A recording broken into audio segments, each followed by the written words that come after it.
I'm a human being taking the torch from my ancestors and trying to make use of my time here by nourishing people, doing what comes readily to me, and just continuing to build a foundation with and be creative and be light on my feet and just help in whatever way I can.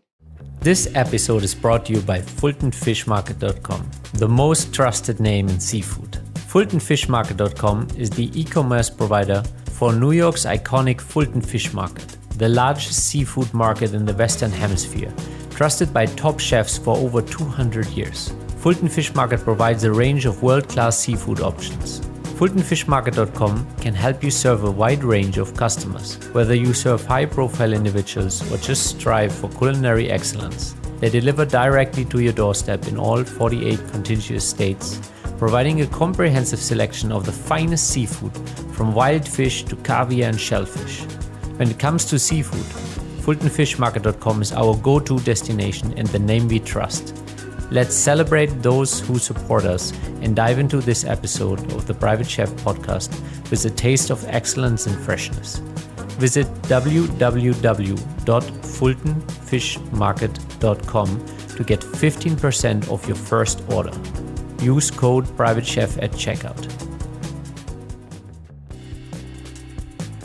Welcome to the Private Chef podcast, serving the 1%. I'm your host, Hannes Henche.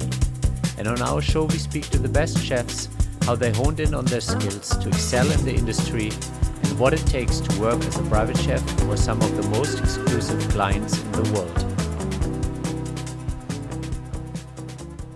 Welcome back to the Private Chef podcast. I'm your host, Hannes Henche.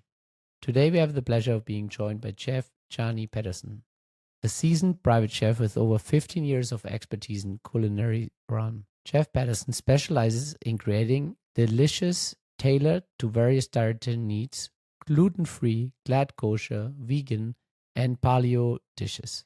Her impressive portfolio extends to freelance food styling for live television segments on networks like CBS and Fox. So that's a whole lot of different parts of experience. Let's dive right in. Thank you for joining. Thank you so much for having me on. You're very welcome. And as I already said, it's very much, I wanted to have you on the show because you have such a vast experience about different dietary needs. But before we explore that, I would like to know where your passion for food comes from. Well, I started cooking with my father growing up. I grew up in the suburbs in New Jersey. And so he and I would just experiment with different flavors, different recipes and cuisines. And over time, I just developed that hobby for myself. And I started to create dinner parties for friends. And when I was like 15, 14 years old, I would type up the menus and have people over. And so that kind of laid a foundation for me, and that kind of feedback from friends in real time, and that the community, it just stayed with me. That was really foundational. Yeah. So when did you turn professional, and why did you want to do this professionally? Because that's always kind of a, sometimes we do something that we love and then we do start doing it professional, and maybe it's not as much of as a passion as we thought. How did that journey go for you? Well, after I started doing the dinner parties, my family kind of encouraged me to get a job because I was using groceries for like actual dinner parties. My mother was saying, if we love that you love this, but you're gonna have to get a job. So I kept with it, and when I was 15, I started working in a pizzeria that was local. So I started learning how to count the money in a register. I started learning how to roll pizza dough, breading chicken fingers, the chicken marsala sauces. So after I started working there, I started to realize I had a foundation, and this wasn't a hobby anymore. I was starting to make money, real money. And so I stuck with it, while people were playing sports after school, I was going to this kitchen, to this restaurant to learn. And I took that with me. So every summer from there, I would get a job in different places, and I realized I was building things. I was building upon things over time. So I think that's life at large. No, it's like mhm. we learn things, we build them, and it's like brick for brick, and things start falling in place. Um, Yeah. so from that first job in a pizza joint, what was the journey like to eventually become a private chef that works for people who really want to also focus on their health, who have certain restrictions? There's a lot of experience in between those two where you really have to hone in on the culinary skill set. Okay, so what happened was after I stopped working at the pizzeria, I would work around at different restaurants, and I started to build restaurant experience. And right out of high school, I went to Penn State University for nutritional science. So I was always trying to kind of tie in that aspect. However, I could not concentrate, to be honest with you. And after 2 years, I said, I need to get my hands dirty or I'm going to go crazy. I needed to get in the kitchen at that point. So I left, and this was in 2010, maybe. So I went and I started working in New York City. And my first job was at an open kitchen in Union Square, where it was right near NYU. So a lot of doctors and nurses would come in there. People who were pregnant would come in there. A lot of people who wanted to see their food being made would come in there. So it By was, the way, I love that restaurant. It originally came from Germany, and yes, yes. I love the concept. I actually know one of the managers who was running the joint at Union Square. Um, Oh, it's a small world. yeah, so I really like that the way they did that. It's a little bit unfortunate how the US joints were. They didn't go too well here, but overall, Right. I loved what they were doing. Yeah.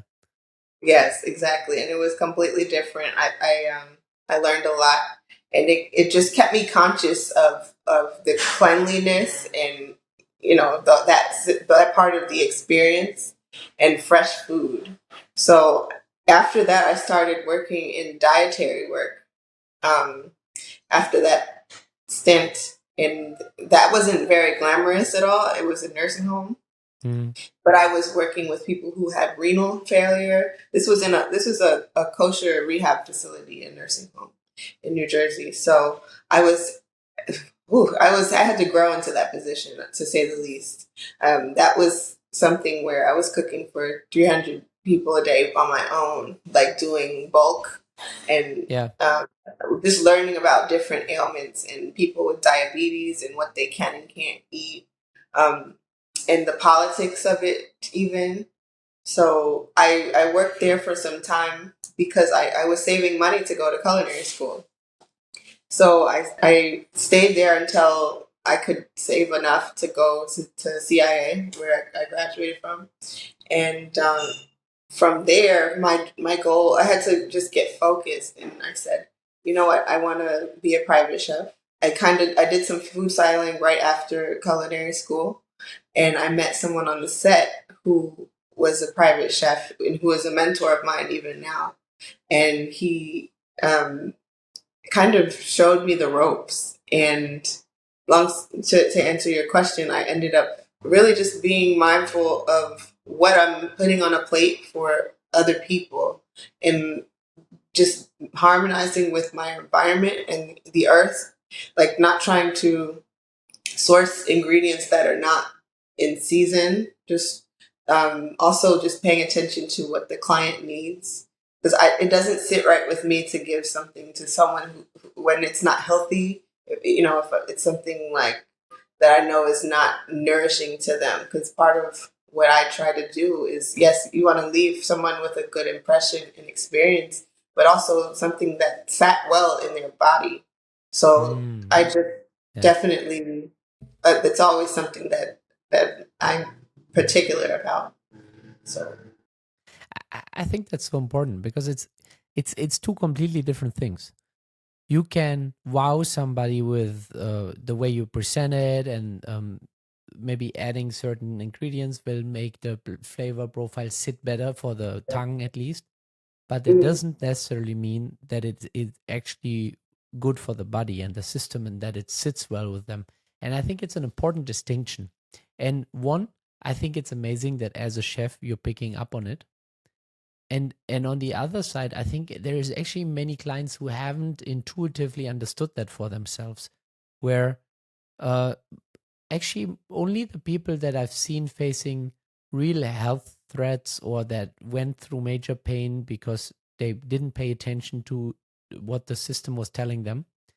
It's only those kinds of clients who are paying attention to what sits well with them and what doesn't. What makes them feel more whole and healthy, and what makes them feel kind of like dull and lethargic.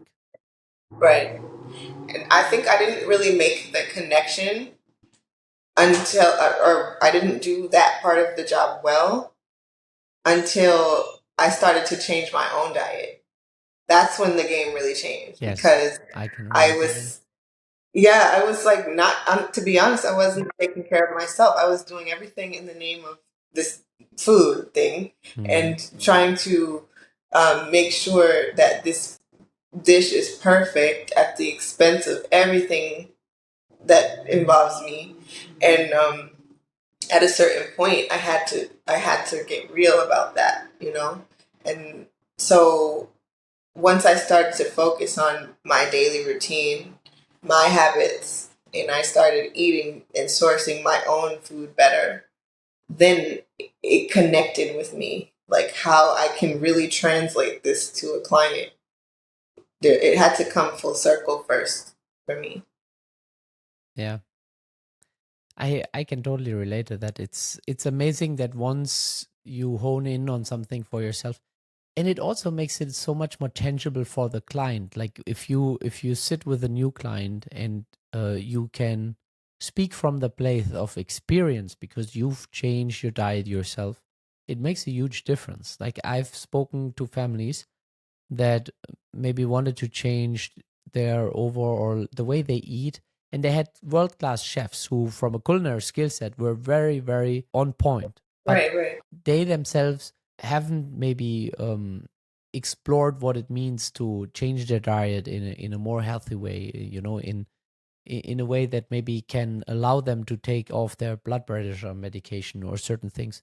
And that then even a world class chef who is really skilled and can cook Mhm. all kinds of different cuisines might not be the best fit for them anymore. And I find that very interesting because Yes, yes. it allows us to explore ourselves and be of service to somebody else, just like yourself. And now you have a level of experience that you're bringing to each of those clients. Yes, and when you're saying that, it kind of reminds me of how we were trained at CIA, and I grew up kind of with health conscious parents. So when I got to CIA, and I realized like I'm being graded based on certain like flavors that the chefs like.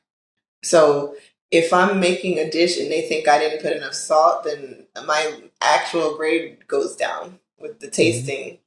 So I had to be mindful, and I literally would taste my food, and if I think it's salty enough, I would put a little bit more, and then it was perfect for them. But that that over time, it kind of makes me used to that level of salt or fat. And I'm thinking about the some of the best chefs that I've seen, who I was taught by, and they were kind of inflamed. You know, they were puffy. They had arthritis. Like, to be honest, French cooking is great. It's been the backbone of a lot, but I really had to draw a line with how much I was going to take it with my direction, and to my own voice to it. So technique wise, I definitely take a lot. But like you said, over the last few years, I think people are becoming more conscious about this stuff. Because Hmm. if you're working in someone's home, yeah, you can give a restaurant experience, but eating restaurant food every night, the way it's made, is not necessarily healthy. So I have to Definitely not. modify that for the home. And when I was telling you that I changed my diet, I was in the midst of having a client. I was with the family for 3 years, and in the first year I started to change my diet, and the wife, she literally saw me shrinking, and she was like, "What are you doing?" Because I've been, trying things independently, but I know you're not a nutritionist, but I want to know what you're doing. And I literally gave her step by step instructions. I emailed her like my daily routine and things I was doing and taking, like the warm water with lemon in the morning, everything. And she took my advice and she gave it to her sister, her mother. So that means more to me, than just something being delicious. So Did she actually also have the same health benefits like you? she did. She was suffering from high blood pressure, unfortunately. So she was at a place where she wanted to change some things, and it just happened. The timing was just coincidental that I was also trying to lose weight and change my diet, and so she started to even refer her sister, her mother, to what I was doing, and it would just was helpful. It was helpful and kind of reassuring for me, like a billionaire is considering my advice for this. Something that I didn't necessarily. I'm not a doctor, but like it's sometimes the proof is just in the pudding. Like, Yeah. if it's not something invasive, I don't see why not try it. So So did you were you able to actually help her with the blood pressure too? yes, it did reduce. It did Yeah. reduce over time. Because this is something that we've achieved with some of the clients, but also I guess my favorite individual where we were able to do this was like a 6 to 8 week period was my dad, and for years Mhm. he was eating bad, not even bad, just the average diet, and he was on blood pressure medication for years, Mhm. and we shifted his entire diet within less than 2 months. The doctor took him off the blood pressure medication, and I think that's so powerful, like and I think once people see that for themselves, it's very powerful, like okay, I can choose to take those pills, which unfortunately is what most people prefer because it's easy. It's like I Right, can right. just have that little blip and then I don't have to be concerned. That's what they think. Reality is the Mhm. body is still struggling. It's not best case scenario. It's a Mhm. scenario. Best case scenario would be if they actually adopt the diet like what you suggested, and Mhm. through the natural change within their system, they're Mhm. coming back to terms and ultimately bringing health back into the system. Yeah, absolutely. And I can relate with that. My father had struggled with some health issues as well. And in the black community, black and brown communities, is very common with diabetes and hypertension. And I wanted to be really mindful in my community as well. Like I've done farmers markets where I did a collaboration with an urban farm in my area, and I cooked some things and vended like the things that were grown literally across the street. And Newark, New Jersey is not necessarily known for having organic produce grown there, but it is, and things are really changing. So I try to have my foot in the community as well, even though I'm working in these high profile areas. I think when you bridge the gap and people are just people, it's still it's important. Yeah, I think so too. And I think it allows us to have a like see our job allows us to learn things that we like. I have been exposed to nutritionists, doctors, and stuff to work for my clients. So there's like knowledge that I can absorb and I can bring it back to my own home. I can bring it back to the community. And I think this is something invaluable that you're doing for people is to absorb that knowledge. Also, have a decent pay, which we wouldn't have in the restaurant on the same level. And then you can turn back and be like, hey, this is what I learned. This is how we can improve the health of the community. Mhm. Absolutely. So what are some of the maybe most interesting health issues that that you were able to work with and around food, where you felt like, okay, I think we can do something about this. Let's adjust a diet here. Let's work on this, and where you were really surprised about the positive outcome of it. So a time comes to mind with children. I was working with a client with very, very picky kids, and it was part of the agreement was like that I would help them eat more vegetables. So my That's first a night tough working agreement to there, go into. yeah, I know. So I just took it and I got some fresh corn and I got some cauliflower. And cauliflower purees really nicely. It has a really nice smoothness to it. So I mixed that with the corn and called it creamed corn. And the kids, they did like it. So I was able to start to sneak in vegetables that way for them. And I realized the approach wasn't much different for the adults. It was more like, just where can I find places that are nutrition, like an opportunity to put some more nourishment in. And I would just like kind of fill those gaps. Like, for example, when my client would have dinner parties, I would do like a shooter, and it would be a cucumber juice shooter, but it was the same recipe I used for my breakfast. But but it was kind of like refreshing for them. It's Yeah. nice, but they're kind of being introduced slowly to certain things. So Yeah, and I think part of that is if you take people cold turkey, most people can't stand it. right, It's exactly. a progression, just like, for example, what you said about the salt earlier. If you just take away salt, just about anything will take so bland you'll think it's disgusting. Hmm. Um, but if you can gradually get people there, and I think the one thing that also helps is fasting. Like whenever I did a fast, coming back from the fast, it was a lot more obvious to me what is good for me and what wasn't.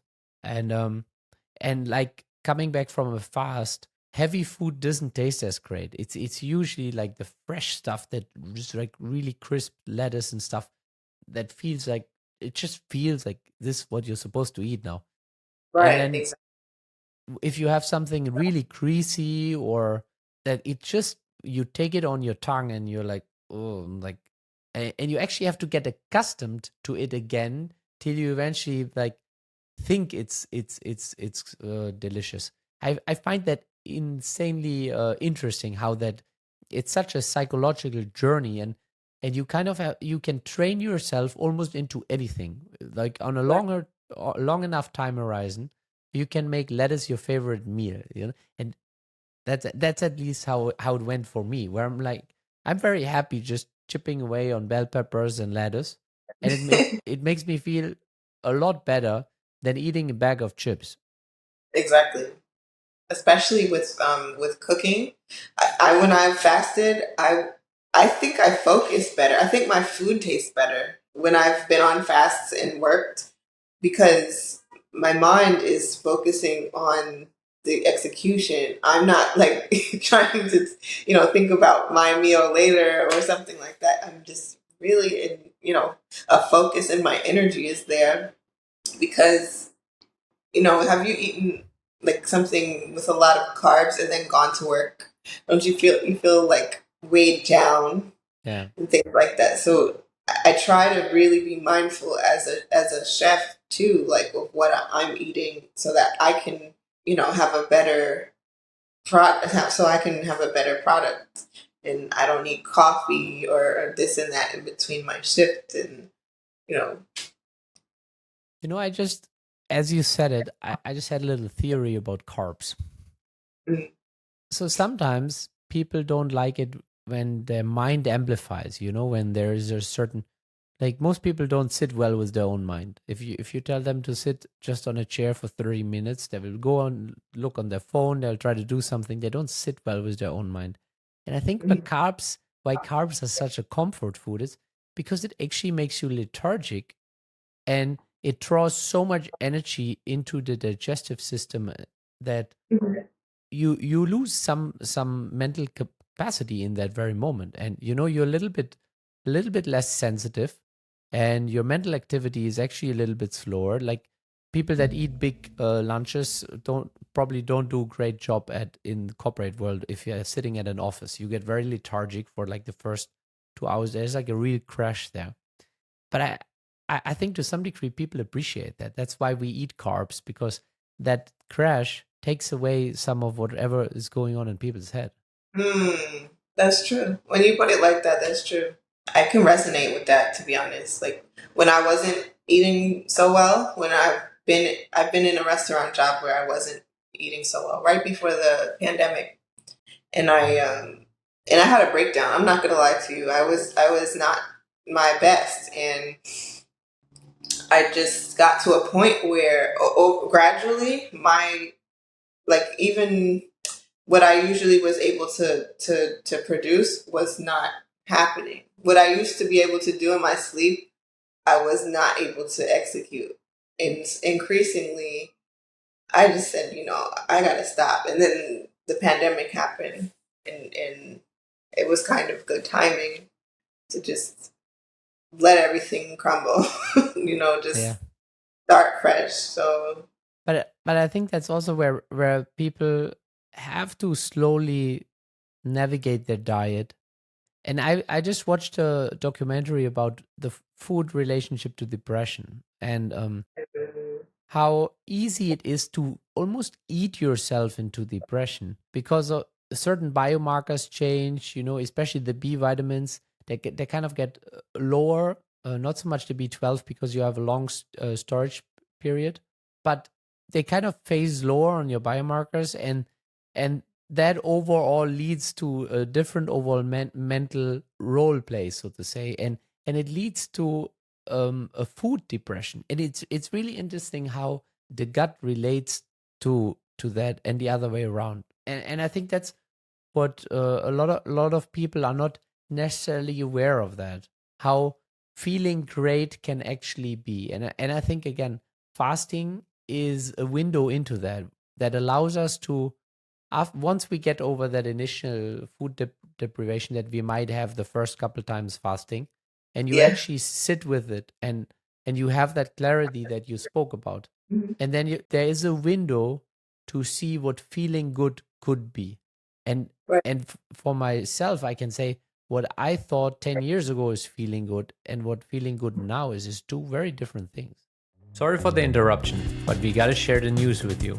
Nothing Fishy from FultonFishMarket.com. They're delivering world-class seafood from New York City's legendary Fulton Fish Market straight to your door. Their fishmongers have helped countless chefs get what they need when they need it for over 200 years. Trusting FultonFishMarket.com means their experts work tirelessly to make your day run smoothly. Let your cooking skills shine and elevate your dishes with amazing seafood from FultonFishMarket.com. And I think Yes. people have to explore that for themselves. And I think you and me as private chefs can help them explore that and help them. Him, like, have you tried this? Like, let's explore this together, and let us help you do it. Yeah, I agree. I agree. And in a gentle way, because they'll ask if they want, or if they want to try something new, they'll definitely ask. In my experience, my last client, when I got hired, I was sent a big stack of, like, their dislikes, likes, and allergies, and just overall preferences. And it was like heavily meat focused. But in that 3 year span, I realized, like, they lightened up on that, because I think they even realized, like, okay, this, we asked for all of this, but it's heavy. It's heavy. So the meat started to turn into fish more days a week than the red meat. So they kind of Yeah. eased off of that, you know. So it's important. Was it something that came about by demand, or where you were able to introduce different kind of dishes, and you made them realize that this is also not only tasty but they feel good, they felt more healthy, and that it was a natural progression over multiple years to eventually, just kind of trim down on what make them feel maybe not too great. I think they met me halfway because I kind of tend to cook lighter anyway. And although they would want certain things, I would give it to them, but the portions wouldn't be huge. Or like there were certain things I would do where there's a lot of vegetables in the garnish. There's a lot of life on the plate. But I made sure that it was the flavor is there. I think that's a key as well. And they were open to it. They were more open to it than I thought they would be. As long as I incorporated some things, I got away with others. I think so. Yeah. So where would you say that, I mean, sometimes cooking is an expression of what we love to do, but in a private household, often it's more request based. Where do you think you kind of try to push your narrative of eating more healthy, and that because you did say they met you halfway, um, where do you think sometimes you were maybe too healthy? Ooh, too healthy. When my client, when I would bring the plates back, they were gone. They were like empty, which is, we know as a good sign. But then the wife comes in and she's like, "Do you have anything else?"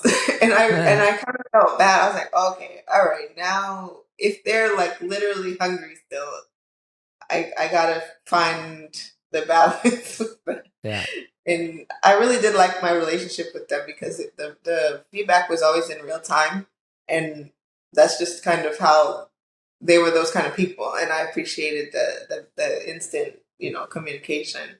Then it's easy to fix. yeah, Nothing's yeah. I mean, lingering. imagine the next morning you come in, you're like, actually, we were really hungry, and we ordered sushi after you left. That would then you're like, oh my goodness. I would hate that. Honestly, Yeah, then I'm not quite doing my job like enough. Then that's how I would feel.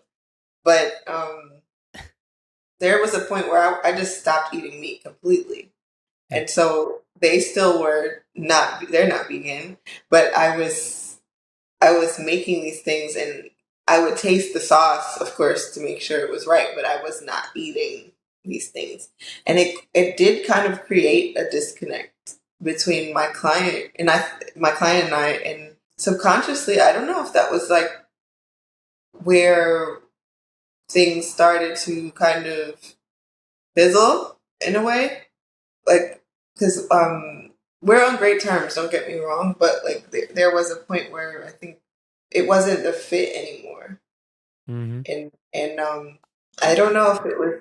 I think that kind of caused a disconnect. I can't describe it, but when you're working in someone's home, there's this like you can feel each other's energy of it a lot, and if there's a disconnect, I think that can start to make me feel like, okay, well, this isn't an incorporation into our lives anymore.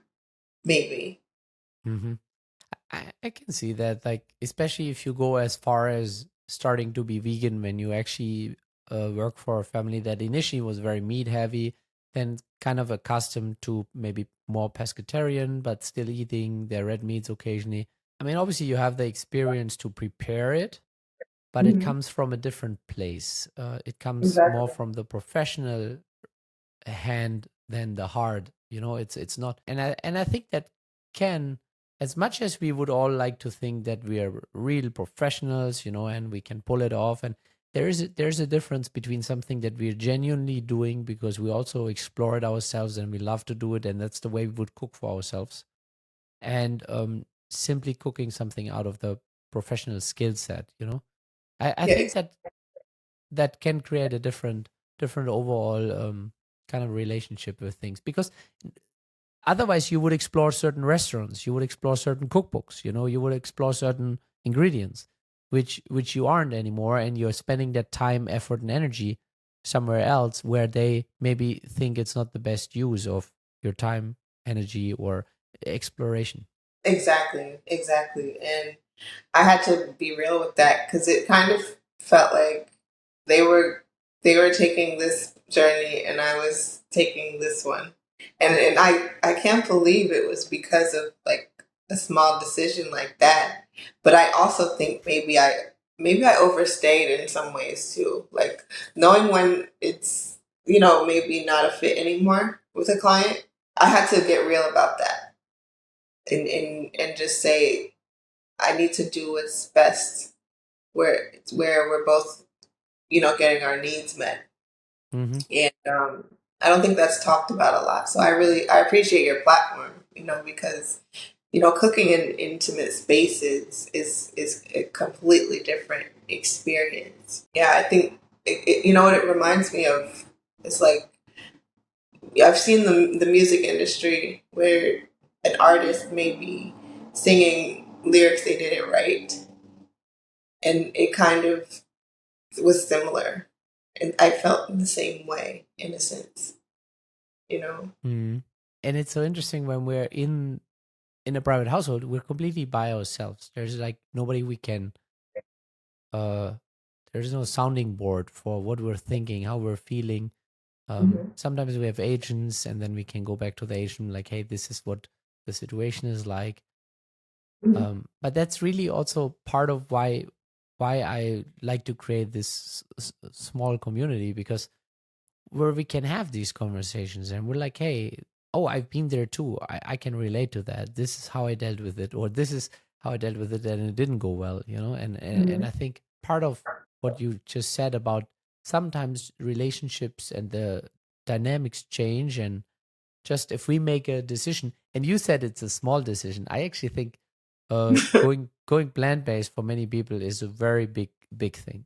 But True. for somebody who's on their own exploration and health journey, it might not be that big of a step. Like it just might be the natural progression after having taken thousands of small steps. That's But true. like there's so many things in life where if people don't look at the small progressional steps, then it looks Hmm. like, oh, how did you just turn 180? I'm like, well, I Hmm. didn't really. I was doing all those little learning steps. Yeah, and like I said, like it was a great experience. And I try not to get so jaded because I think as chefs we can be very jaded because we do some crazy things and then we turn around and have to do it all over again. So we don't stop and like reflect on it. And it was a whirlwind. Don't get me wrong, but like after parting ways with my last client, we parted ways in July, and so I've now had time to reflect and not just jump into the next like household or something. I wanted to one stage because of what you're saying, the isolation. I had been staging a lot and just like redefining my voice in food and what do I just asking myself questions. And I've never asked myself what do I need. I've always Mm. been figuring it out for the client, and for the first time, I've done that, and I was eating to live and not to make a living for the first time. So Yeah. this little stint it's a funny place you caught me in, Hannes, because like right before I jumped back into another client, I was like, I need this little block of time. I actually do. Like, But I think who am I anymore? What do I want? Yeah. it's a very powerful point in your career that you're at, because from here on, you don't work just for a paycheck. From here on, you'll make sure that your passion and what you want to impact in the world finds expression, you know? And I think that's a very powerful place. And the beauty is you have a skill set. It kind of goes back to the Japanese Ikigai. You have a skill set that can find expression, and it also has need in the world. It also can serve people in the world. So you will be able to define those four pillars of the Japanese Ikigai and live by that. And I think that's a very powerful part of the next journey of your life that you're stepping into. Thank you. Thank you. Yeah. Just to like wake up on my own time or have a Saturday for a second, like just go to see some live music. I've been really into music more.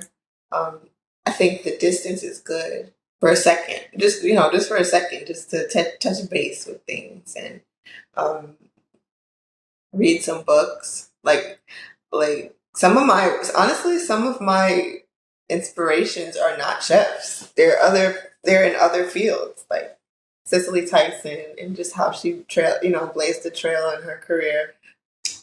Just different. It could be anything. It could be anything, and I think that's when you have a second, you breathe, you can come back to food with so much more. And like I was watching something with Debbie Allen, and she had her dancers finishing up for the day, and she said, "Okay, tomorrow come in here. Don't come in here cold. Come in here ready to dance." And Yeah. and that's how I feel like on the train on the way to work. I'm already turning on the stove in my mind. You're going in and you're getting ready to do these things. I can totally relate to what you're saying. The other day I was doing some work, and there were some people, folks coming in, and and their day starts. They roll in, and I'm warm. I'm ready to roll, and they roll Mm-hmm. in. They want to have their coffee, their cigarette. They want to go to the loo one more time. I'm like, guys, we're to roll, and Right. Exactly. it's funny, and I think it's in an immediate matter. They don't really see the difference of what it can make for themselves and who they serve or who they work for. But it kind of compounds through your career. If you're ready to roll when you're coming, it creates a different energy, and I think also people look at you very differently. People Exactly. perceive working with you very differently. I think as much as people like to get away with that cigarette and loo and attitude and coffee on arrival, I think it really compounds in their, it's not in their best interest at all. Like, because people won't respect you in the same way. They won't appreciate working with you in the same way, because if you show up with somebody like yourself who wants to get ready to roll and dance, then I'm like, okay, I don't have the team to dance with, so I might want to go somewhere where I have that team. Mm-hmm. Exactly. And like, yeah, the integrity. I had to really revisit that word. What am I doing when no one's watching? What do I do? Powerful. Am I putting my best self on when I go? Press the button to go up the elevator. To the 60th floor. Do I just change? Am I just different now? No, I have to be. I have to be okay with my decisions in someone's absence or in front, because again, with working with a private client, the intimate space, they feel you, and it's important, to do things that are in your best interest. Like I stopped drinking. I feel so clear. I haven't had a drink in 7 months, something like that, and it's a good feeling. It's a good feeling. Yeah, I can relate to that. Good. And again, this goes back to what I said earlier, that 10 years ago, you would have asked me what good is. My definition of good was Mm, different. And mm, but you only know by exploring it the way you're doing it right now. mhm. Like, you have Yeah. to see for yourself. And that's the beauty of life, you people can't tell you. Like, they have to feel for themselves. They have to go through certain experiences themselves to relate to it and truly feel the difference. Right. Yeah. So earlier you said you ask yourself the questions, who am I? What's your latest answer to that? Oh. Well, I am. I'm a human being taking the torch from my ancestors and trying to make use of my time here by nourishing people, doing what comes readily to me, and just continuing to build a foundation and be creative and be light on my feet and just help in whatever way I can. I'm learning to revisit things that I have not dealt with in a long time. Taking the rug up and just like really fixing things and being okay with the space I'm in and not just rushing. Because for a long time I wanted to be a private chef. That was like the goal. And now Mhm. I'm here. I've been here for a while. So now what? Now what? And I'm just Isn't that a exploring. beautiful experience in itself? When we think we want something, we go, Mhm. we get it, we explore that space for some time, and then we're now what? Exactly. And it's so funny because, yeah, like staging was like really like refreshing. I did a few stages recently, and I said, you know what? I think I could do this again.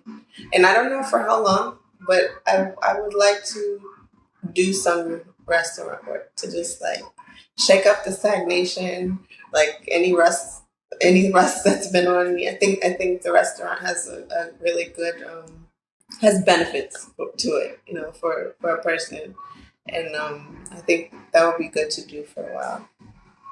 So Hmm. before I go into my next client, yeah, to say. I think actually to some degree that can help with a career, and also maybe some clients I think appreciate that if you word it that way, you're like, hey, I wanted to make sure that I also learn more, and I wanted to explore certain skill sets, and that's why I joined this restaurant over a private household, at least for this period of time. But I always knew that I was ready to go back private at some point. And I think having that open conversation can be very valuable. And then they won't look at your resume and be like, oh, why did you go back to a restaurant? Weren't you able to find a job? I'm like, no, actually I was enjoying adding more skills to my Mm, repertoire so I can better serve you. yeah, that's true, and I think the old school way was to leave your personal, outside. But now I think it's important to have that transparency because no one can really help you if you're not saying what you need and you know. I also think that this leaving everything personal outside is not the reality. I think Mm, it's the kind of putting it under the rug for some time. And I mean, on some in some way you can do that. Like you can be the guy who doesn't have a private life and who doesn't have emotions and who is just functional. mm, But I think it will get to you in a different way later. It will come back at you. And there's a timeline to that. And see, families can optimize for that. They can hire that individual in their maybe in their 20s, in their late 20s, where they will maybe get a good run out of somebody for a couple of years before they maybe want to have a family or before they want to have a relationship and explore their own emotions and and then they can optimize for that. But I think if you want true longevity with your stuff, you have to allow people to be people, and you have to look at that relationship as something that is not just one-sided, where you're like, okay, you're not serving my need, off you go. But you're like, I understand that you're a human being that also maybe tries to have a family, that has a relationship, and that occasionally also needs like certain days off, or certain vacation, because you also certain holidays. There's things that are not only important to me as your principal, but they're also important to you as a human being that is working in my household. yeah, it's gotta have that balance, Yeah. especially with someone who's cooking your food. I think that's important. I think it makes a huge difference if you have somebody who's genuinely happy working for you, and the kind of care they will put in your food versus just having that professional relationship to your food. Yeah, And you I mean, then if you want to become a little bit more spiritual, there's, people say that you can basically feel the emotions that the chef is having while they have the food, and whether people believe that or not, there's a certain energy in life that carries around. And then I was thinking, wow, most chefs are pretty angry and restaurants are pretty tense. So that's what people are eating. That, and exactly. then, do you really want that? Like hell no. Right, exactly, and that's so real. It's so real, and just being conscious of that is half the battle. And like I've been in situations where I would, be maybe really ambitious about what I'm making, and maybe something else would pop up, so I have to pivot in the kitchen. But I have a like party at 4 p.m. and it's starting to be crunch time. I can always scale it back and rely on the flavors, or just get back to the simple part, and in the who I am through food, and then I always do well with that, because I just have to come back to why I'm doing things. That's always been helpful if I've ever been in the weeds, to say, or if something comes up with my client, and that's where I have to just kick it into high gear. That's the mental space I get into, because I noticed, a person who can cook by eye and by taste is dangerous, because that's I think the person with the real talent, because you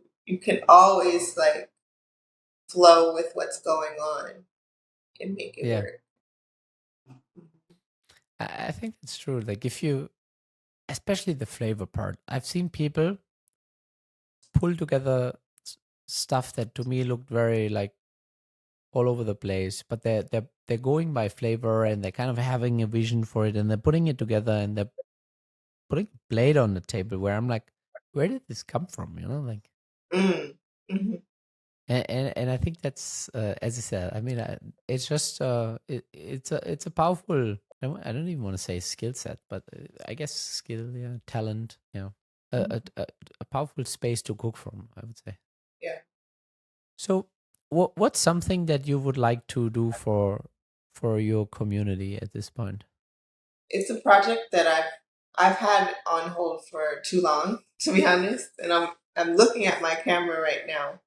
I bought a camera, and I wanted to a photography exhibition regarding food. I don't want to say too much, because it is something I'm planning to execute. But That's why you have to say it. You have to put it out there, because then it's out in okay, the public. You feel obligated to do it because you said it publicly. all right, It's I'll the way say it. this works. Okay, hon, I'll say it. So I was thinking about doing a photography exhibition where I'm capturing the behind the scenes of what chefs don't show you. So all of the nitty gritty stuff, that we go through, and just going to different restaurants and taking those photos and putting it on display somewhere. I wanted to do something like that, so everyone can see and have a conversation, about food in a different way, without food actually being there. That's how powerful food can be. So that's a more artistic expression thing that I wanted to do in the community. So, what holds you back from doing it? Mm, I was putting everything ahead of that, and like I said, now I have some time where I actually do want to do it. So thank you for making me say it out loud. So tomorrow you'll take your camera, you'll go to kitchen, you'll start doing it. That's it. And That's how easy that is. You just mhm, have to put it on your calendar. I'm like, tomorrow I'm going here and I'm mhm. doing it. Yep. And then when you get your invite, you'll know you'll know for real that it's there. Yes, I'd like that. And then Okay. I can point back to the episode and like, this is where you made it happen for yourself because Yes. you committed to it. Hmm. Now we'll end here because now you have a commitment to follow through. And then Already. we can have part 2 one day and you can speak about the exhibition and everything when we're there. Absolutely. Well, thank you so much for making the time. Where can people connect with you? I'm on Instagram at Food and Thoughts, and I'm going to be creating a YouTube page soon, so you can look out for that there at Food, the letter N, Thoughts on Instagram. Nice. Well, thank you so much for making the time. I enjoyed our conversation. Also, because, I can to a large degree relate to your journey. And it's always nice to find somebody who, through their own thought process and experience made certain decisions. And it's just awesome to see people when they're going through that. And I can totally see how the next stage of your career will be a true unfolding for yourself. I really appreciate that. Thank you. Thank you. We'd like to thank our sponsor, FultonFishMarket.com, the best seafood in the nation, trusted by the best chefs in the world. Aside from offering premium seafood, they also make life easier for you by delivering all these outstanding products right to your doorstep. Visit the official website www.fultonfishmarket.com and explore the incredible selection of seafood and let your clients experience quality that has captivated palates for generations. Use code PRIVATECHEF at checkout to get 15% of your first order. When it comes to seafood, FultonFishMarket.com is the name we trust. Thank you for joining us at the Private Chef podcast. If you know any highly skilled chefs that want to take their life to the next level, make sure to share this podcast with them. And if you enjoyed this episode, click subscribe and check out our upcoming episodes. Thank you for listening.